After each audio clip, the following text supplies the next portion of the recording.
guys, how you doing? Russ here, Ask the Wizard almost daily. Don't have a ton of time, so I skipped the 5-minute warm-up and things like that. Just hold on a sec here. Get my monitor going. And there. Just about, guys. Cool, how's everyone doing today? Every journey is probably not a big enough word for it. Any transformational journey, any and every step into making the impossible inevitable, all those kind of things, starts with this step. And it's one word: belief.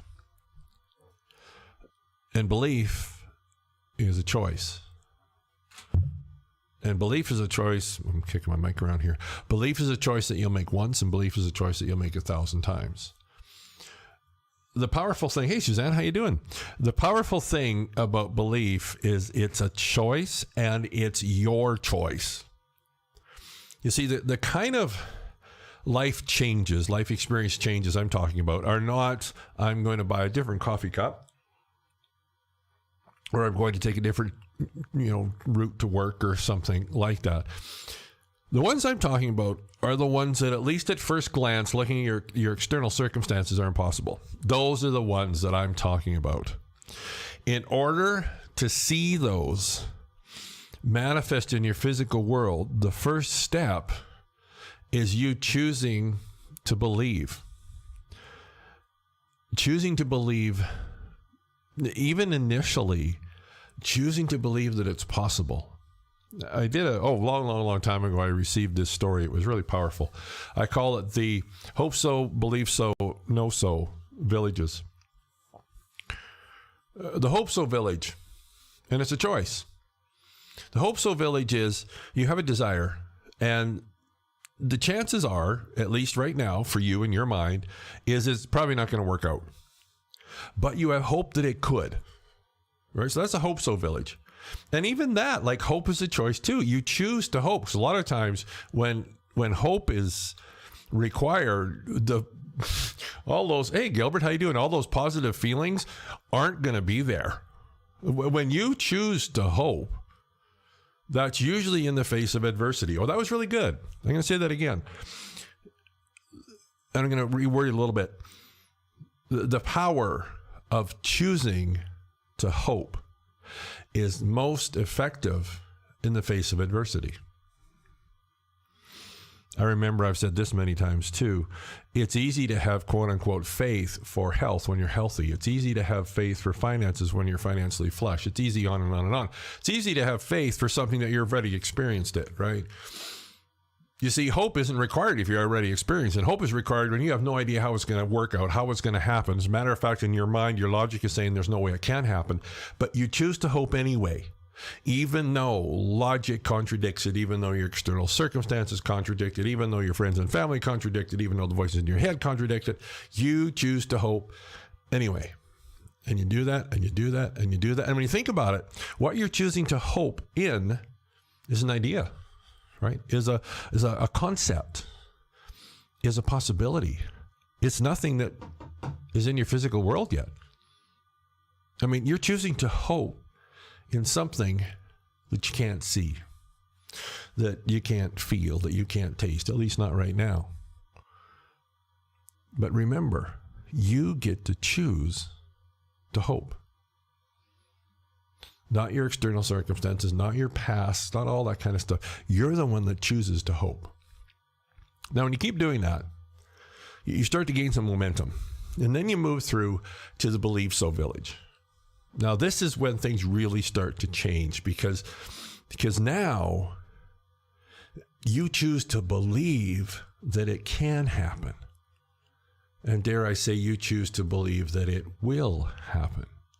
You see, in the hope so village, you're not there yet, but that's okay. You keep doing that. You build momentum and you move to the believe so village.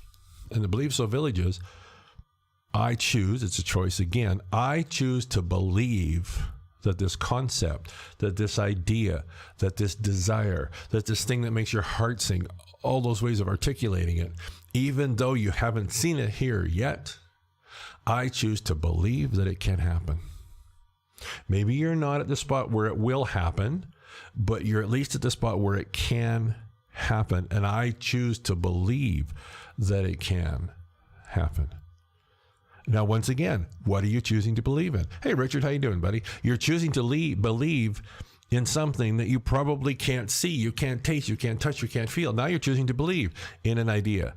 You're choosing to believe in a concept. You're choosing to believe in a possibility. You're choosing to believe in your calling. You're choosing to believe in your mission, even though you don't see any evidence of it here, probably exact opposite. But you choose to believe anyway. And to me, I mean, the Hope Soul Village is really valuable, but not if you stay there. You need to persist until you get to that Believe So Village. You start to believe. You start to feel it in here. And you choose to believe that it can happen. And maybe you can even move through to choosing to believe that it will happen. It will happen. Because I choose to believe in this, whatever this is. And nobody else can do that for you. Matter of fact, probably most of their external circumstances, people, places, things, and events will still be deterring you, tell you you're crazy, tell you it's not possible, show you all the reasons it's not possible. But you can still choose to believe, even though it makes no sense to do so. Choosing to believe that this can, choosing to believe this will happen. That is your greatest power. Is no matter what, nobody can take away your choice. Your choice to do what? Your choice to believe. To believe that your dreams and your desires can happen. Choose to dream that your dreams and desires will happen. Maybe you don't know how, maybe you don't know when, but it's not a matter of if anymore. You see, in the Hope So Village, if is still a very real possibility. If it can happen. But in the Believe So Village, if is gone. That's what's so empowering about this. There is no if now. There's a heck of a lot of questions around when and how and all these other things. But if is not part of that equation. Somehow, some way, this is going to happen. It's just such a powerful village to be in. And you choose that once and you choose it 1,000 times over and over and over and over. And here's what's interesting about this. As you're doing that, the creative flow is what I call it, the universe, God, source, whatever label you want to use, is working behind the scenes. See, that's the thing. When you choose to believe over and over and over, and then you start to feel it, I believe, I believe, I believe, you're activating the same creative force that creates universes to go to work on your behalf. You see, your dream and your desire, in all likelihood, you have no idea how you're going to make it happen. And usually when you try and get out and make it happen, that's when things kind of hit the bush. But when you stay with that believing, then what that does is that accesses these universal forces that starts to move things behind the scenes. And then I really like what I heard this morning. I was listening to a talk, and he was saying that I call it inspired action. And he says that yourself and others will be compelled to action. Not just suggested. I really like that word. Compelled to action on your behalf. That's really powerful. To stay in that believe village and say, I believe, I believe, I believe, I believe, I believe. And others and yourself will be compelled to act to support the manifestation of your desire. And then what happens is, and this is the most interesting thing, is one day you'll look up and you'll go, whoa, what just happened? It seemed like nothing was happening, nothing was happening, nothing was happening. And then all of a sudden, just click, click, click, click, click, click, click, click. Everything happened at once is what it felt like. And here I am in the No-So village. And it is manifest and is manifesting in my external physical experience. And when it happens, it'll happen so fast, then in a way you won't know what hit you. It'll just be this and this and this and this and this and this. It's like dominoes, right? They're all set up. Then when everything's ready, one's pushed, they just go all the way around. And all of a sudden, there's your desire manifesting in front of you.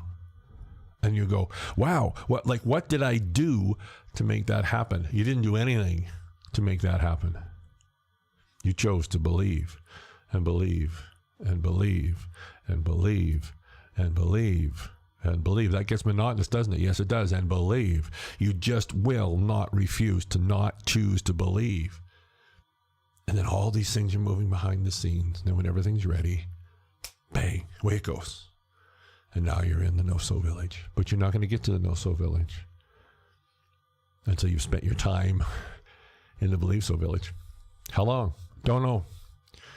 And in many respects, if you're asked that question, you need to be there longer. Because it's when you're in that believe-so village and you're so solidly grounded in that you go, I'd rather have it sooner than later, but I don't care because I ain't moving.